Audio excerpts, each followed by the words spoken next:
పిలవండి పాపని దియా అని పిలవండి. దియా అప్పుడు దియా దియా దియా దియా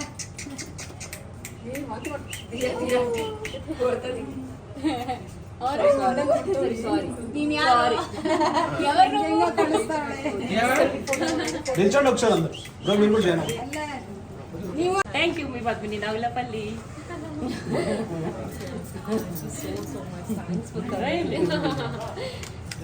సార్ కొంచెం నిల్చోండి. No problem. Sir ready sir.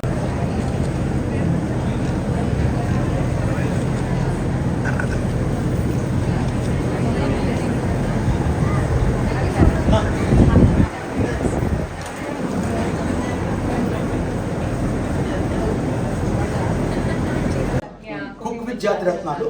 ఆ జాతిరత్నాల్లో మేము ఒకేసారి వైల్డ్ కార్డ్కి వచ్చాం. ఒకేసారి మేము కూడా షేక్ అయినాము. సో జనాలకు కూడా షాక్ ఇచ్చినావు, షేక్ చేసినావు. కానీ ఇప్పుడు ఒక బిజినెస్లో నువ్వు వెళ్తున్నావు. ఈ బిజినెస్లో డెఫినెట్గా సక్సెస్ అవుతావు. ఎందుకు తెలుసా? శోభా శెట్టి అంటేనే డిజైన్ అంటేనే శోభా శెట్టి, డౌటే లేదు. ఇది ఎందుకంటే నేను నిర్మోహమాటంగా మనస్ఫూర్తిగా చెప్తున్నాను. ఎందుకంటే ఈమె ఒక్కొక్క డ్రెస్ వేస్తా అంటే అసలు ఎంతమంది పిచ్చోళ్ళైనా మీ అందరికీ తెలుసు. అంటే మంచి చాలా హ్యాపీగా ఫీల్ అయ్యిండు.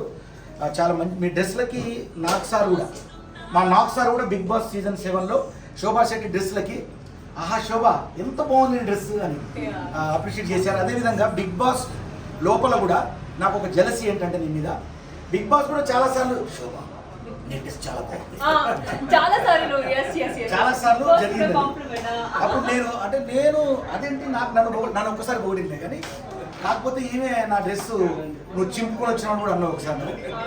వాస్తవం అది. కానీ నువ్వు బయటకు వచ్చి చింపాలి డెఫినెట్గా. Thank you, all the best.